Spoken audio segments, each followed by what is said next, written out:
Johnny e Pauline Falk são viajantes aventureiros. Em 1937, eles embarcam em um clipper da Pan-Americana na Baía de São Francisco. A Pan-Americana acaba de abrir a primeira linha aérea comercial que atravessa o Pacífico. Não é uma tarefa simples. O pequeno hidroavião deve encarar uma rota de voo de 13 mil quilômetros. Ele força os limites de seu alcance de voo para viajar entre pequenas ilhas espalhadas pelo grande oceano. Após a decolagem, Pauline escreve em seu diário: O voo é tão suave que quase não se percebe o movimento. Após 19 horas, eles fazem seu primeiro pouso em Pearl Harbor, no Havaí. Este território americano é pouco americano. Seu povo é mais ligado à cultura do Pacífico.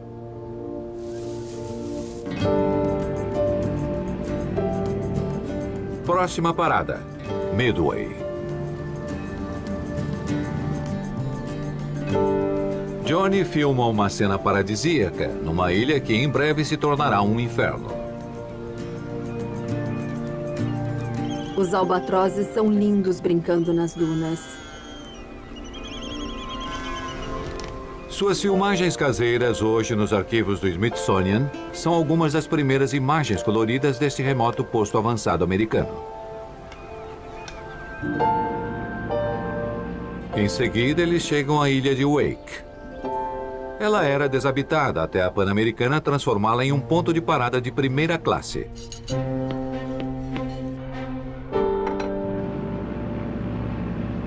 São mais 11 horas de viagem sobre o mar aberto até Guam. Esse é o lugar mais tropical até agora. Dirigimos até a Gana, a maior cidade. Uma pequena base militar protege 20 mil cidadãos americanos. Os Falks filmam crianças de uniforme marchando sorridentes.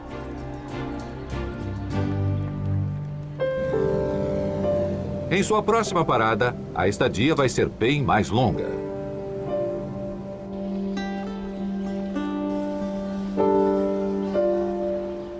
Para mim está sendo difícil deixar Manila para trás.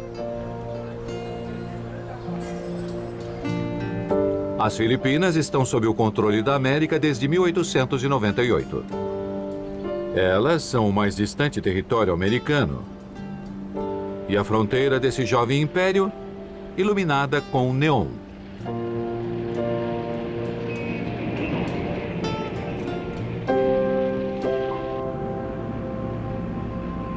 Depois de Manila, os Falks saem do alcance dos Estados Unidos. Nada parece familiar. No porto de Hong Kong, as velas dos barcos parecem conchas. Na China, os barcos são mais simples.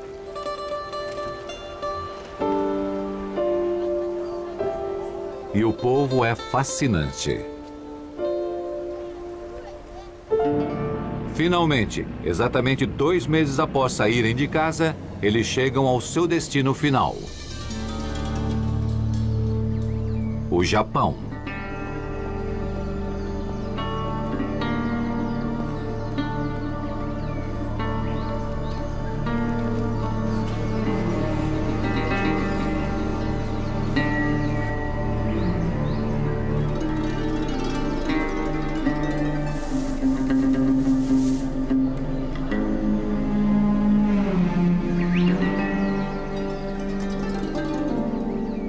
A viagem de Johnny e Pauline é notável. E sua rota é profética. Eles atravessaram o oceano que o navegador Fernão de Magalhães batizou de Mar Pacífico, nosso Oceano Pacífico.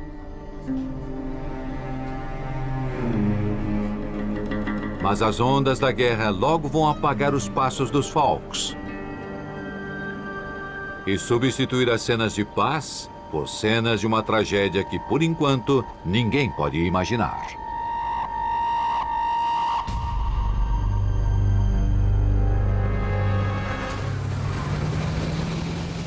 Parecia que você estava indo para o inferno.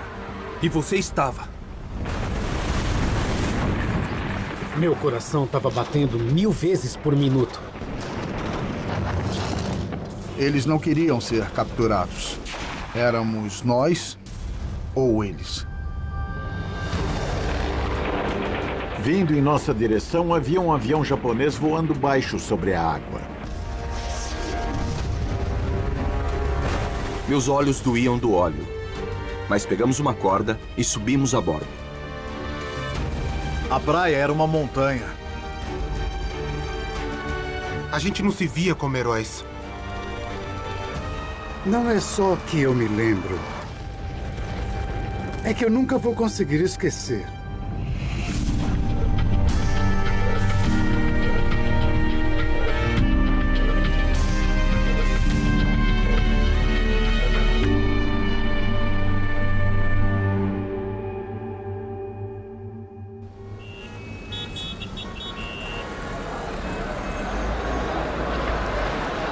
Filadélfia, 1939. Vozes animadas tomam conta do estádio municipal. Uma banda militar aquece a multidão nesse dia frio de dezembro.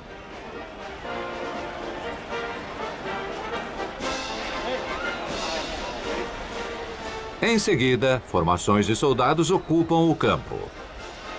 Primeiro do Exército. Depois da Marinha.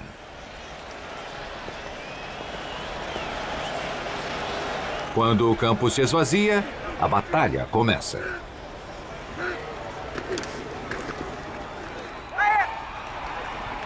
Esta é a primeira filmagem colorida conhecida dos Jogos do Exército contra a Marinha.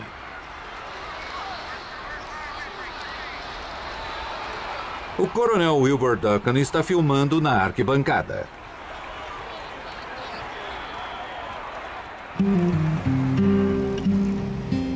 Duggan também filma sua unidade do exército treinando em West Point. Em 1939, o exército dos Estados Unidos não é muito robusto. Todas as forças armadas juntas têm cerca de 600 mil homens. No depósito de equipamentos, tudo parece antiquado e saído diretamente da Primeira Guerra Mundial. O soldado de infantaria comum ainda carrega um rifle Springfield de 1903. O treinamento é real, mas nem sempre é sério. Eu era operador de rádio. Eu só disparei meu rifle uma vez durante todo o tempo que servi o exército. O exército estima que menos da metade de suas tropas tiveram um treinamento adequado. Elas são quase analfabetas. 75% não terminou o colégio e 41% nunca nem começou. Os americanos tratam seu exército com uma indiferença coletiva. Quando a tropa de Duncan desfila pela cidade, poucas pessoas param para ver. É mais uma distração do que uma demonstração de força.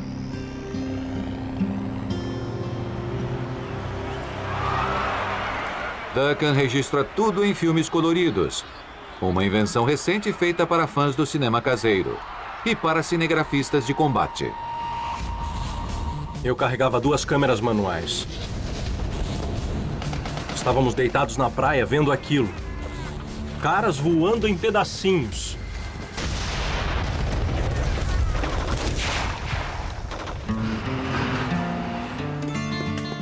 Nos anos 30, os Estados Unidos são uma sociedade fragmentada.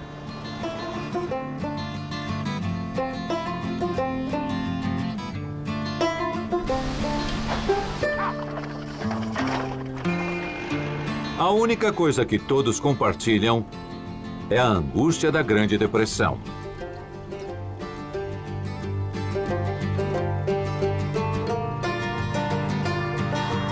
Alguns dos futuros soldados dos Estados Unidos ainda são crianças.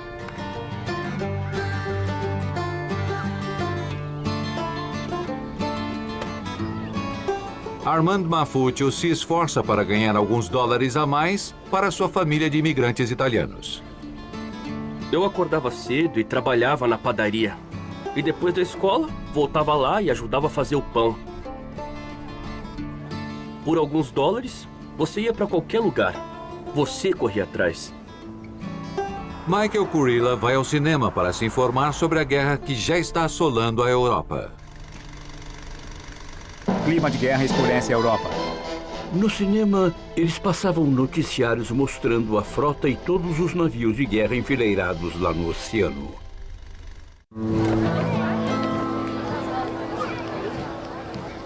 Em 1940, os americanos reelegem o presidente Franklin Roosevelt, confiando em sua promessa de manter o país fora da guerra. Muitos acham que os Estados Unidos devem resolver seus próprios problemas primeiro. Meu pai estava desempregado.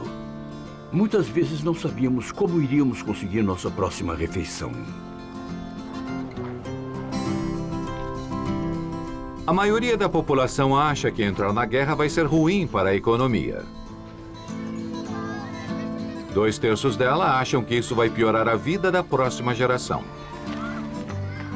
Os Estados Unidos estão voltados para si mesmos. A maioria da população vive suas vidas sem ir muito além do que suas necessidades imediatas exigem. Mas em poucos meses, alguns vão ir muito mais longe do que jamais sonharam.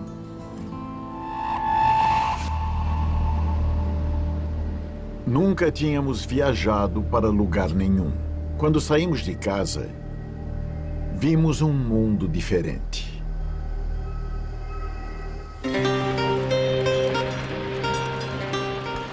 Xangai, China. Aqui as culturas se cruzam. Esta cidade chinesa tem uma importante presença britânica e americana. As ruas revelam uma grande mistura entre carros e carroças. Ela é um ponto de passagem internacional. Mas a cidade está na mira do Japão.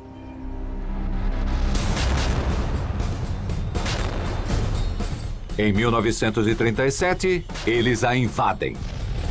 Suas próprias filmagens mostram partes de Xangai desmoronando durante o ataque. O Japão ocupa a parte chinesa, cercando os enclaves dos ocidentais. Em seguida, o Japão invade mais uma cidade. Eles derrotam as forças chinesas em poucos dias e massacram quase 300 mil de seus habitantes. O evento passa a ser conhecido como Massacre de Nanquim. Os chineses tentam seguir suas vidas em meio aos escombros.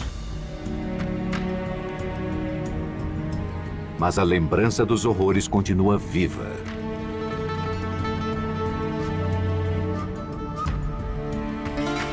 Neste prédio crivado de balas, os invasores hasteiam sua bandeira com orgulho.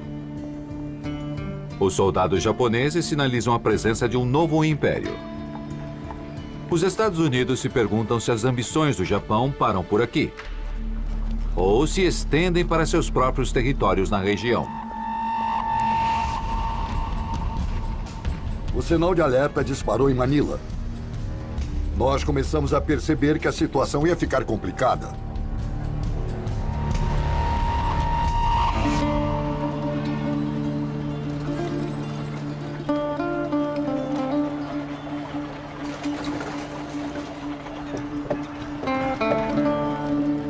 Quando os Falks visitam as Filipinas em 1937, eles ficam no Hotel Manila, um luxuoso paraíso para estrangeiros e turistas.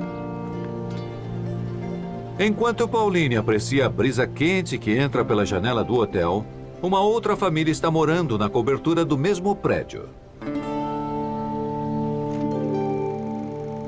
O pequeno Arthur, sua mãe Jean e seu pai Douglas. Estas são filmagens pessoais do general Douglas MacArthur. Ele está aposentado do exército americano e está concluindo sua carreira servindo como conselheiro do governo das Filipinas. Ele supervisiona uma força conjunta de 130 mil soldados filipinos e americanos. Com a proteção adequada, este país irá florescer como um brilhante fruto da democracia. Mas a proteção não é adequada. As tropas filipinas têm pouco treinamento e são mal equipadas. Eles tinham revólveres de 6 disparos, Colts. Eles eram tão velhos que você não achava mais munição para eles. Robert Brown admite que mesmo as tropas americanas não estavam muito melhor. Nós tínhamos granadas de mão da Primeira Guerra Mundial. Você podia puxar os pinos e bater nelas com um taco de beisebol, e elas não detonavam. Se começar uma guerra, as Filipinas correm muito perigo. MacArthur se pergunta por que 16 milhões de cidadãos americanos estão pouco protegidos. O aparente desinteresse da parte dos Estados Unidos é incompreensível. Mas se os oficiais do exército estão preocupados com isso, eles não demonstram.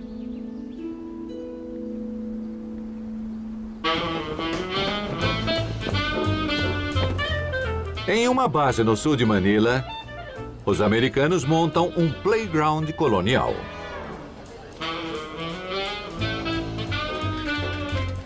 As diversões incluem animadas partidas de polo de bicicleta,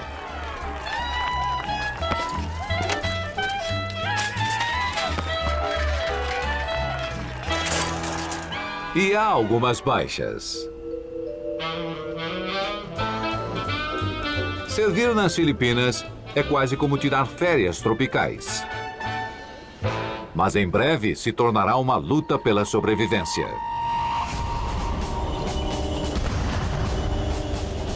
Quando eu estava avançando, tomei um tiro na perna. Quando ergui a cabeça, tomei outro tiro. Bem no nariz.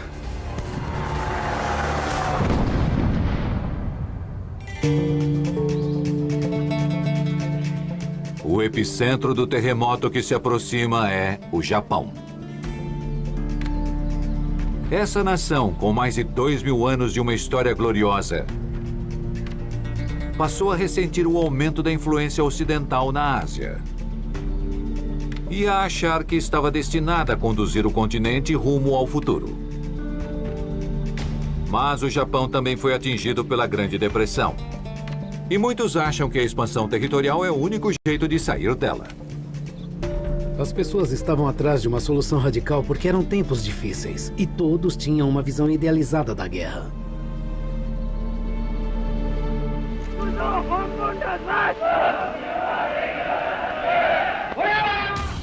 Em 1940, as Forças Armadas controlam o Japão.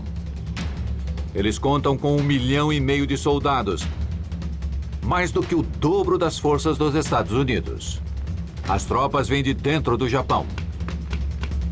Mas as matérias-primas vêm de seu crescente império. Eles não tinham açúcar, então tomaram Formosa. Eles não tinham ferro, então tomaram a Manchúria. Eles não tinham carvão de qualidade nem madeira, então invadiram a China. Eles não tinham segurança, então tomaram a Coreia. Eles pretendiam, pela força das armas, se necessário, estabelecer uma esfera econômica totalmente sob seu controle.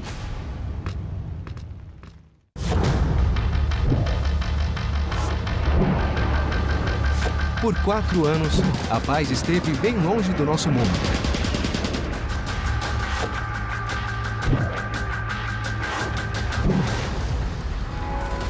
Um documentário de 8 episódios com imagens inéditas e depoimentos de quem esteve na linha de batalha.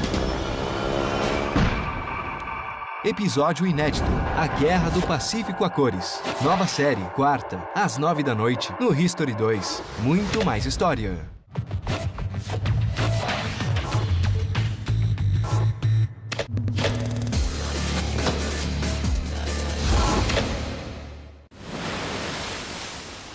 Mas o expansionismo japonês ainda não alcançou um lugar: o Havaí. Uma famosa placa num cruzamento de Honolulu mostra o quão longe a cidade fica do resto do mundo. 1941. A base da Marinha Americana em Pearl Harbor é o único sinal de que se trata de um território americano. No geral, o Havaí dança em seu próprio ritmo.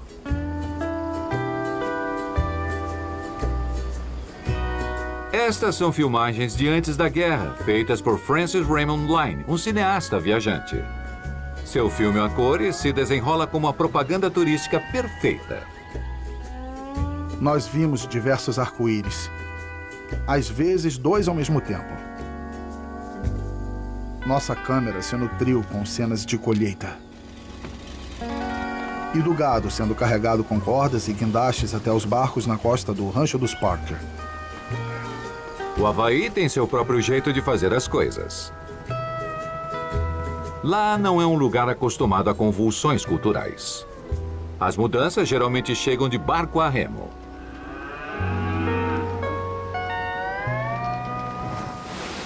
O filme de Francis Line apresenta um Havaí quase perfeito. Um paraíso delimitado pelo quebrar das ondas. Uma fronteira marítima com panoramas incríveis do Pacífico até onde a vista alcança.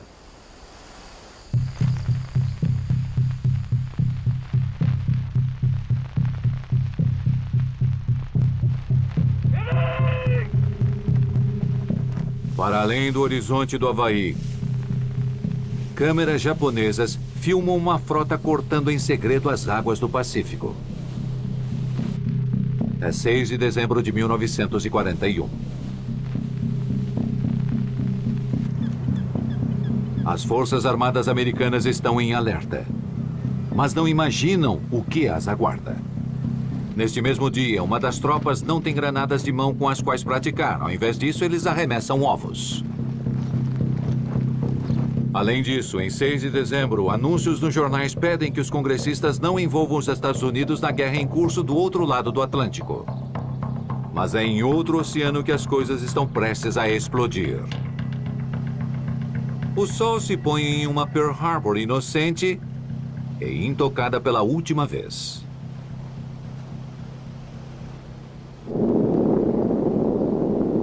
Na manhã seguinte, um coronel acorda cedo e imagina estar assistindo a um exercício militar. Que manobras mais realistas.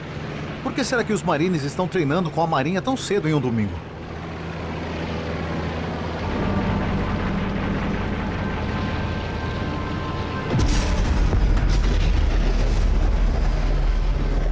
Esta é considerada a única filmagem colorida do ataque a Pearl Harbor, gravada pelo marinheiro Clyde Daltrey. O filme está muito deteriorado, mas o caos é evidente. William Locke acaba de completar seu treinamento básico e está a bordo do USS New Orleans. Eu disse, vamos carregar as armas. Eles disseram, não temos munição. Quem está com a chave? Não sabemos. Os marinheiros assustados atiram com seus canhões antiaéreos para todos os lados. E acabam matando alguns civis nas colinas. As estações de rádio começam a alertar que não é um treinamento. A cidade de Honolulu também foi atacada. Isso não é uma brincadeira. É uma guerra de verdade.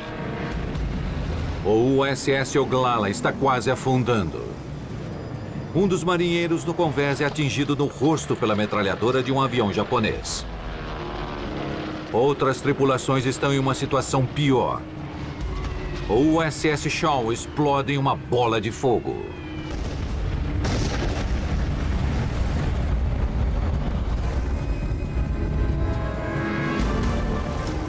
Os rapazes estavam lá dentro da água, no meio de todo aquele óleo.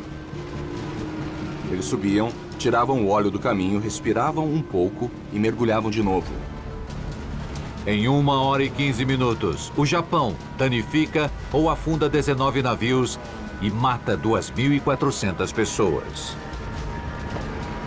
A notícia do ataque se espalha como uma onda de choque. Um clipper da Pan-Americana, repleto de turistas, está voando sobre o Pacífico, que acaba de virar uma zona de guerra. Eles desligam as luzes, fecham as janelas e mudam de rota. Por todo o país, os telefones das Forças Armadas estão tocando. Jack Lent está de serviço em San Diego. Havia um coronel ao telefone e ele disse: encontre seu comandante e diga a ele que Pearl Harbor foi bombardeada. Eu disse: sim, senhor. O que é Pearl Harbor? A portas fechadas durante todo o domingo, o presidente Roosevelt prepara um curto discurso em sua cabeça. Ele rejeita os conselhos de fazê-lo ainda hoje. Ao invés disso, Eleanor Roosevelt vai até uma rádio e dá a primeira resposta oficial dos Estados Unidos. Não podemos evitar a ansiedade, não podemos evitar que o medo surja em nosso coração. Apesar disso, eu tenho esperança de que a certeza quanto ao nosso dever nos fará superar esses medos. Mas o medo toma conta de muitos americanos. A central telefônica do FBI é inundada por ligações denunciando atividades suspeitas de nipo-americanos.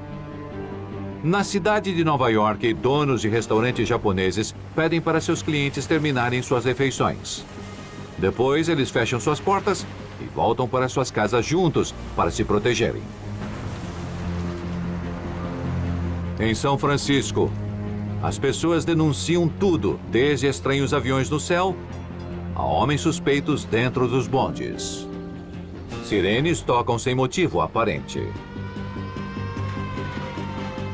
Em Seattle, 2.000 pessoas se dirigem até o centro da cidade para fazer cumprir o blackout, o que termina em uma onda de saques. No Havaí, as estações de rádio informam que o arquipélago agora está sob lei marcial e ordenam um blackout total. Desliguem as luzes. Isso vale para todo o território. Desliguem as luzes e não liguem novamente. Não importa o motivo.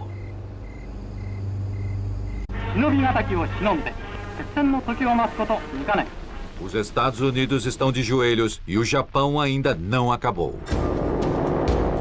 As próximas 48 horas chocam o mundo.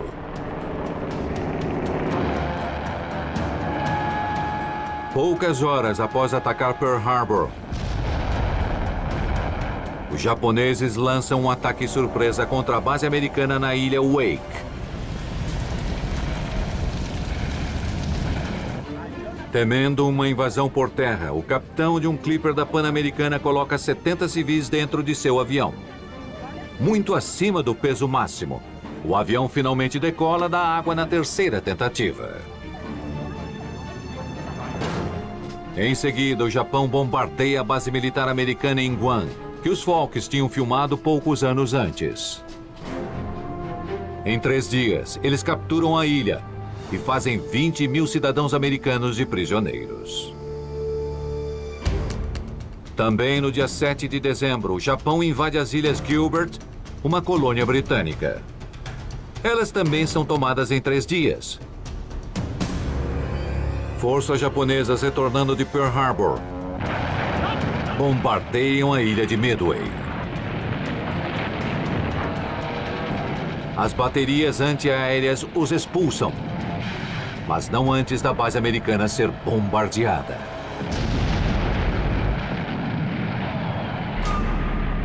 O Japão está avançando em profundidade no Pacífico Central, em uma onda de ataques que toma de assalto esse oceano.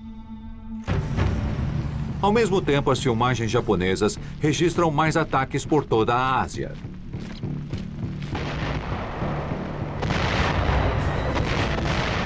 Eles começam a bombardear as Filipinas em 8 de dezembro. No mesmo dia, eles invadem a Tailândia. E em pouco tempo marcham sobre Bangkok.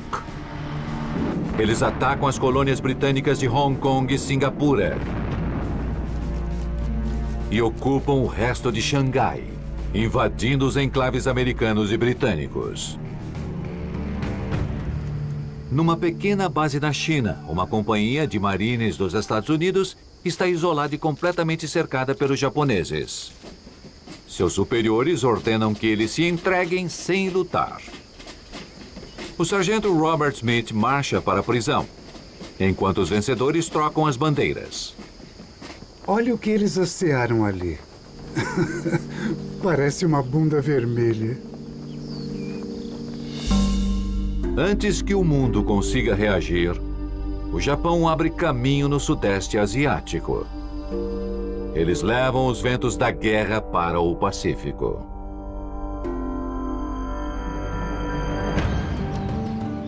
No Japão, muitos cidadãos se sentem orgulhosos. Mas há certa ansiedade por trás disso. Nos disseram que não havia por que se preocupar. A América era uma nação democrática e logo eles iam se desintegrar e cair. Eles nunca se uniriam para lutar. Bastava um golpe forte contra eles que eles iam cair aos pedaços. Senadores, Em Washington, Roosevelt se dirige ao Congresso. ontem, 7 de dezembro, Primeiro, ele faz algumas alterações de última hora. uma data que viverá na infâmia. Por anos, o país se sentiu estagnado. Agora, ele se sente atacado. Não existem dúvidas sobre o fato de que nosso povo, nosso território e nossos interesses correm grande perigo. Os Estados Unidos estão em guerra. A maioria não queria isso. Mas quase todos terão que participar dela. Seja apoiando a guerra no país ou servindo no estrangeiro.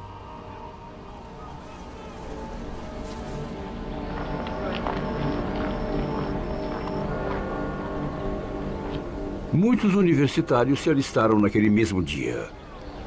Eles deixaram cartas com os responsáveis de seus dormitórios e saíram. O sentimento geral era: eu quero pegar um avião e jogar uma bomba naqueles malditos.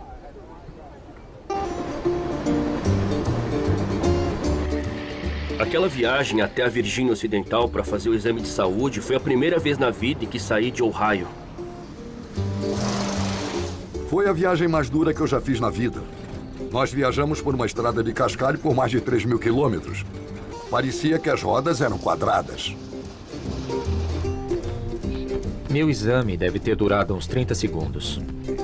Abaixei as calças, viram a popa e a proa e verificaram se eu estava respirando. Filho, você está aprovado. Eu não passei porque o cara me entregou um livro e disse: leia os números. Eu só vi pontos. Ele disse: não posso te aprovar, você é daltônico. Eu disse: o que eu tenho que ver aí? Ele disse: 3, 5 e 9. Então, peguei uma carona para Indianápolis. Entrei na fila. Me entregaram o mesmo livro. E eu disse: eu vejo um 3, um 5 e um 9. E disseram: você está aprovado. Arman Mafuccio, o garoto que fazia pães durante a Depressão, entra para a Marinha. Seu talento não é desperdiçado. Nós só fazíamos os pães, doces e sobremesas da tripulação. Mas é claro, eram 2.000 marinheiros. Michael Kurilla, que gostava de ver navios de guerra no noticiário, também se alista. Eles nos deram os uniformes e tudo mais. Nos deram os caps. Depois cortaram nosso cabelo. E os caps já não cabiam mais. Tínhamos que segurá-los com as orelhas. A primeira parada é a piscina. Eles tentam boiar, enquanto alguém tenta segurá-los embaixo d'água. Mas águas mais profundas os aguardam, em um lugar inesperado. Estes são os cadetes da Escola de Reserva de Oficiais da Marinha da Universidade Northwestern, em Chicago. Eles são chamados de os Incríveis dos 90 Dias, porque essa era a duração do treinamento no período de guerra. O Lago Michigan não é exatamente o Oceano Pacífico, mas ele vai ter que servir. Eles estudam navegação e a fina arte de esfregar o convés. Rapidamente, eles aprendem o necessário. Finalmente, praticam a dança da operação dos canhões. Agora eles têm tempo para praticar isso com calma. Mas em breve isso vai mudar. Eles mergulhavam com tudo em nossa direção. E passavam muito perto.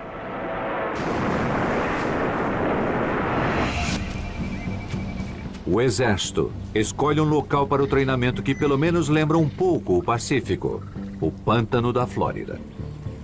Isso é o Aquila Springs, perto de Tallahassee, onde algumas das cenas dos filmes do Tarzan foram filmadas.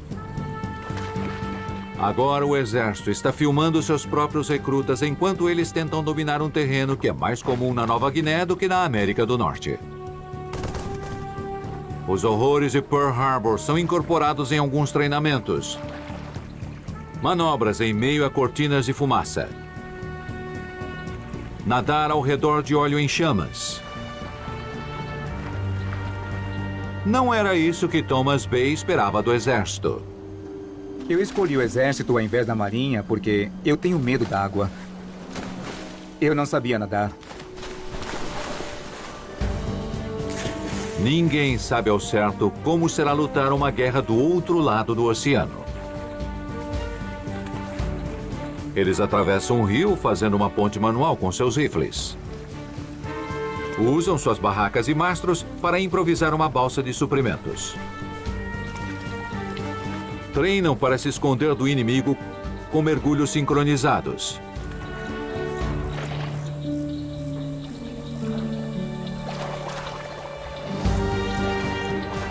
E como era de se esperar, eles explodem coisas. Equipes de demolição submarina treinam para abrir o caminho para um novo tipo de barco. Esse é um dos primeiros modelos de veículos anfíbio, o Duck, da General Motors. Dirigir através da água é uma novidade que em breve se tornará uma necessidade. Foi como pisar num ninho de marimbondos. Eu fiquei pensando, como eu entrei nessa enrascada? O centro de recrutamento da Marinha estava lotado, com 70 novos recrutas. Então eu fui até a outra esquina e os fuzileiros navais tinham um pequeno cômodo. E eu entrei. Lá não tinha fila. A primeira coisa que ouvimos quando o ônibus passou pelo portão naquela manhã foi: vão se arrepender. Antes da guerra, o Corpo de Fuzileiros Navais estava perdendo sua importância. Achavam que deviam ser incorporados pelo Exército. Era uma força que não tinha mais um propósito. E era ridicularizada como um abrigo para os rejeitados da Marinha. As 3 primeiras semanas foram terríveis. Eles insistiam em nos ensinar como andar. E eu achava que nós já sabíamos isso. O Corpo de Fuzileiros Navais quer se livrar de sua reputação de força militar irrelevante. Ao invés dos mais fracos, eles querem se tornar os mais durões. Todo Marine, antes de ser qualquer coisa, era da infantaria. Você podia ser piloto de tanque, motorista, cozinheiro. Não importava o que você fazia. Antes de mais nada, você era da infantaria. Eles vão usar seus rifles como parte de uma nova tática: a invasão anfíbia. O Corpo de Fuzileiros adotou essa doutrina só 6 anos antes, com a publicação do livro Guia Experimental para Operações de Desembarque. Agora é hora de colocá-la em prática. A doutrina precisava de uma guerra. E a guerra chegou. Bem quando ela estava terminando de ser elaborada. O treinamento de invasão a uma praia na Carolina do Norte é desajeitado. Esta porta frontal é em terra, e os marines têm que pular pelos lados do barco. Alguns especialistas consideram o conceito dessa doutrina totalmente absurdo. Não fazíamos a menor ideia de como íamos usar esse tipo de treinamento. Em 1940, há menos de 30 mil marines na ativa no total. Em apenas 3 anos, esse vai ser o número participando da invasão de uma só ilha do Pacífico. Nenhum desses homens pode imaginar isso. Nós achávamos que os japoneses não iam conseguir manter a guerra por um período muito longo. Achamos que tudo ia acabar em algumas semanas. Os japoneses nos bombardearam por 3 semanas inteiras. Nós não conseguíamos avançar nem 2 metros por dia. Foi um inferno. Noite e dia. Este navio é seu. Olhe para ele. Ele é um símbolo da capacidade industrial americana. Agora esta capacidade está sob pressão. A Marinha precisa de milhares de novos navios e rápido.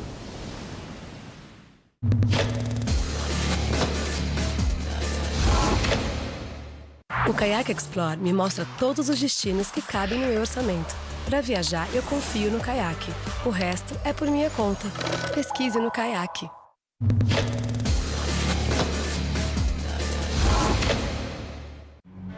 Em Portland, Oregon, estaleiros brotam por toda parte. Um dono de indústrias, Harry Kaiser, é dono de 3 deles. Esta é uma filmagem do próprio Kaiser de suas fazendas em Portland. Ele fabrica os barcos Liberty, navios de guerra e de transporte que vão levar a guerra até o outro lado do Pacífico. Trabalhadores chegam de todo o país. Homens, mulheres e famílias inteiras. Kaiser constrói uma cidade perto de Portland só para abrigá-los. A cidade de Vanport, com 42 mil habitantes. Muitos a chamam de Kaiserville. No final de 1941, quase metade dos trabalhadores da indústria pesada dos Estados Unidos está trabalhando em projetos do setor de defesa. Munição em Indiana. Rebites em Kansas City. Paraquedas em Utah. Mas nem todas as armas de guerra são fabricadas do zero. A guerra eclodiu em todo o mundo. Todas as rotas da Pan-Americana se tornaram rotas de guerra. O Clipper da Pan-Americana, o mesmo avião que levou os Falcons até a Ásia em tempo de paz, se torna um avião de transporte militar. Ele ainda é o único avião que pode atravessar um oceano com uma carga pesada. Então a empresa se torna na prática uma parte das Forças Armadas. E todas as tripulações recebem novos uniformes. Assim que eu me vesti com um novo uniforme, tiraram uma foto minha para o arquivo pessoal. Nós a chamávamos de nossas fotos de obituário. Você pode imaginar o motivo. Enquanto os Clippers recebem seu batismo de guerra com uma pintura camuflada, o mundo aguarda a próxima jogada do Japão. Ele está em busca de novas ilhas para expandir seu império. E Java e Timor contam com importantes recursos naturais. No caminho delas está a pequena base aérea naval de Darwin. Em uma manhã ensolarada de quinta-feira, o Japão golpeia o norte da Austrália. Quando o marinheiro Monty Tuckerman finalmente pega sua câmera, os aviões japoneses já se foram. Esta é a única filmagem colorida do ataque a Darwin. Um ataque surpresa que é considerado como Pearl Harbor da Austrália. Com um grande estrondo, eles lançaram todas as bombas de uma vez. Com um ruído que parecia um trovão muito forte. Chamas vermelhas e amarelas subiram até o céu. 11 navios soltam suas últimas nuvens de fumaça negra, antes de desaparecerem no fundo do mar. Os japoneses não param no porto. Eles também bombardeiam prédios na cidade. Muitos fogem para as colinas, temendo uma invasão terrestre. O ataque mata 235 pessoas e fere outras centenas, em uma cidade de apenas 2 mil habitantes. As nuvens da guerra agora se espalham por uma Austrália preocupada, uma nação perigosamente próxima de um império expansionista e imprevisível.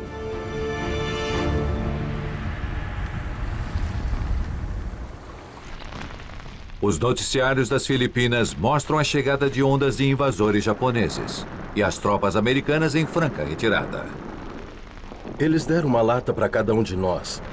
Eu recebi uma de cerejas e disseram, se dispersem. Sabe, nós simplesmente dispersamos. Nós não fazíamos ideia do que estávamos fazendo. Não há nenhuma filmagem em cores da luta brutal pelas Filipinas. Isolados na península de Bataan, os americanos contam com pouca comida e com nenhum reforço. MacArthur resiste em Corregidor. As filmagens dos japoneses mostram sua superioridade esmagadora.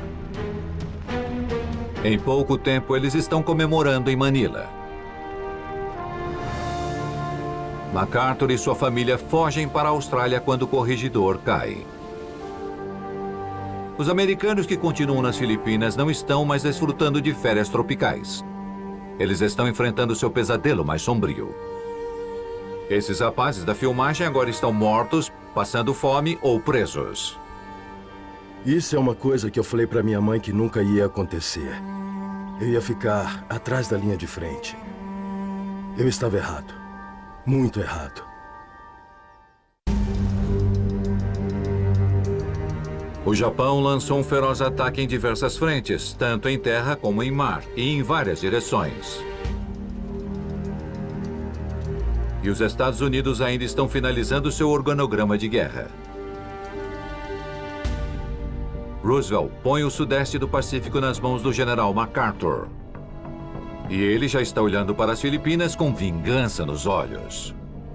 O vasto mar aberto do Pacífico Central ficará sob o comando do almirante da Marinha, Chester Nimitz. Os dois homens não poderiam ser mais diferentes. Nimitz é um homem tranquilo, que lidera dando exemplo, odeia chamar a atenção e despreza pessoas de relações públicas que sugerem que ele seja mais espalhafatoso. Ao contrário, MacArthur é um homem de grandes declarações, gestos grandiosos e que ama qualquer equipamento de gravação que possa registrá-los. Esses dois comandantes do Exército e da Marinha agora estão responsáveis pela Guerra do Pacífico. Assim como no jogo do Exército contra a Marinha, haverá momentos de camaradagem e também de competição. Mas é o chefe deles que dá a primeira jogada.